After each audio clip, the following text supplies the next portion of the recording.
Sa kaadlaw, naay dato. Unya kay dato man siya, sa una ning panahon na dili ni karon wala pay sakyanan sana, wala pay motor. Ang mga dato magsakay og sabota kabayo ni dini iro ha. Man akong gingon, may kog mat, di ko may drawing. So, samtang nagsakay siya siyang kabayo nga murag itik, giuhaw siya. Nya, ang mga taga-ilaha, ang ilang sudlanan og tubig ay puthaw. Nya kay dato man siya, pag human nahurot na ang sod sa nga tubig sa iyang sudlanan, iyang gilabay sa kilid nga nay bato. Unya, nitugpa ang gadong puthaw nga sudlanan sa bato o nabuak ang bato. Nandun niabot siya sa unahan nga naay kahoy, then yang giparking iyahang kabayo. Dayon nilingkod siya sa lingkuranan nga duol sa kahoy. Ug samtang naglingkod siya dito sa layo nga iyahang gitanaw, na ay nagtuyok nga hangin nga nagpadung niya. Pagabot diha sa tungod, nausab, wala na nagtuyok, violet og color, usaray buhok, ang kilay nag-abot. Dayon, dako kay gabaga, dako kay lawas, pero white tiil. Og suko kay siya niingon, "Patyan ka na ako! Pariya sa pagpatay nimo sa akong anak!"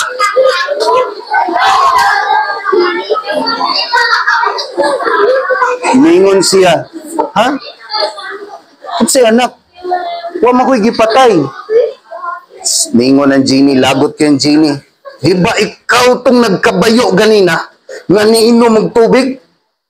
Oh, nga ang imong giimnan og tubig, imong gilabay sa bato. Oh, nya nabuak ang bato. Oh, kadtong bato, ako tong anak. Nabuak siya tungod nimo. Tungod na patyon ka nako pariya sa pagpatay nimo sa akong anak." Og niana siya. Og nay nigawas nga hait kay nga espada.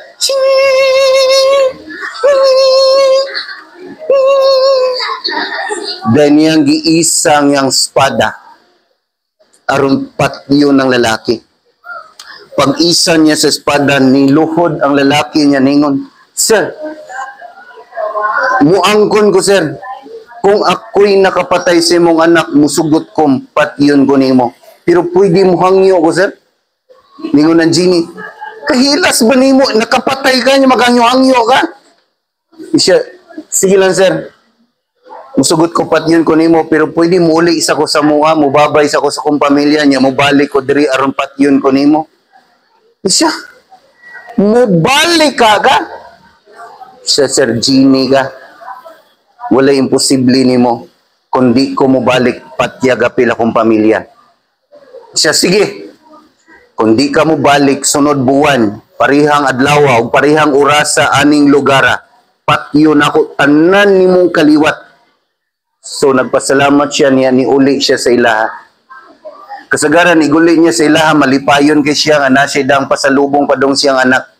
Pero kadto pag uli niya, pag naog niya siyang kabayo, guol kay ang naong niya, nigako siyang asawag yung mga anak niya ningon, "Ngano ka?" Nihilak siya nga nisulti sa nahitabo. Niadto siya mga amigo, ni gidato man siya, iyang gipakaon niya mga amigo. Tanan niya hang kaaway, niadto siya nangay siya pasaylo, gitagaan niya regalo. Tanan ng mga pobre sa ilang lugar, iyang gipang-adto, gipangtagaan niya kwarta. Dayon, humansaw sa kabuan, nibalik siya dire. Naglingkod siya. Pagkataod-taod, naay tao nga niagi, nga naay sungkod. Ningon siya, "Nagunsa ka diri boss? Nganong guba kay mong naong nga murang kag mamatay?" Ningon siya, "Dato manggugo." Dayon, nagsakay ko sa akong kabayo. Giuhaw man ko. Ang akong sudlanan og tubig kay puthaw man. Nahurot naman ang tubig, so ako rang gilabay kay dato man ko. Ang puthaw ni tugpas sa bato nga nasa daplin sa daan, nabuak ang bato. Pag-abot na ko diri, na ay hangin nga nagtuyok, nagpadong na ko. Pagduol na, nahimong violet ang color.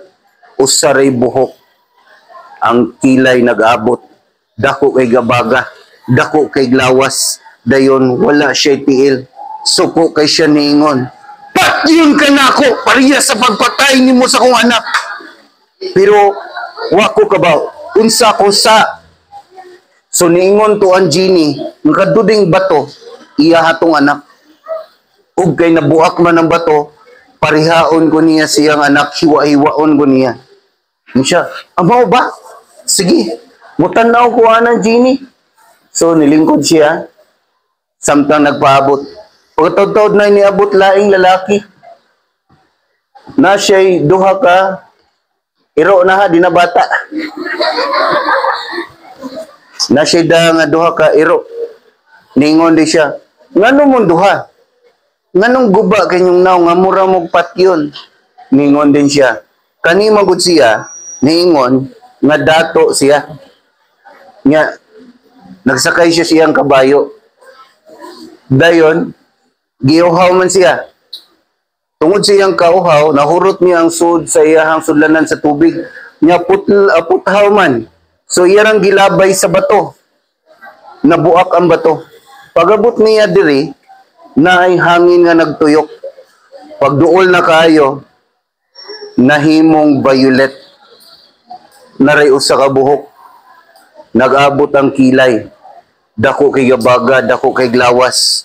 Walay tiil. Unya niingon, patyon ka na ako. Pareha sa pagpatay nimo sa kong anak.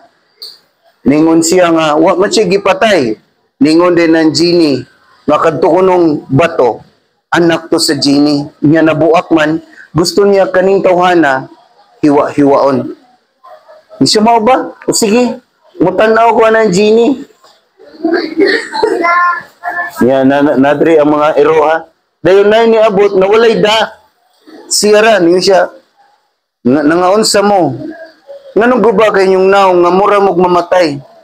Ningon di siya, kani manggod siya, niingon nga kani siya, dato ni siya. Nya ingon siya, nga kani siya, nagsakay og kabayo. Dayon, niingon po siya, nga niinom siya og tubig, nya nahurot. Moto, ingon siya, nga kani siya, iyang gilabay ang puthaw, nga sudlanan sa tubig, ngadto sa bato. Ug matod pa niya, nga niingon siya, nga nabuak ang bato. Nga niingon siya, nga pag-abot niya dire, na ay hangin nga nagtuyok. Dayon, niingon siya nga, pagduol na kuno kayo niya, ang hangin na himong violet. Naray usa ka buhok, nag-abot ang kilay, dako gabaga, dako glawas, pero white tiil. Ingon siya, nga genie day kuno to, nga papa sa bato. Nya kay nabuak man ang bato, hiwa-hiwaon siya sa genie. Karon nagpaabot ni silang duha, aron patyon ni siya. Siya mo ba? Mulingkod ko. Mutanaw ko anang genie. Pagkatod-tod nakita nila ang hangin na nagtuyo. Silang upat. Nangahadlok silang upat kay ang hangin nga nagtuyok. Paspas kay ni padung nila. Pagabot din na nahimong violet. Usaray buhok. Nagabot ang kilay. Dayon dako kay gabaga, dako kay glawas, ug niingon. Patyon ka na ako! Pariya sa pagpatay nimo sa kong anak! Wala siya nareklamo. Nibarog siya dritso, dayon ni hapa sa sawg. Dayon ang genie nga suko kayo ni isa sa iyang gamot, ug nay dako kay espada nga hait nga nigawas. Dayon iyang giisa ang iyahang kamot. Okay, time na.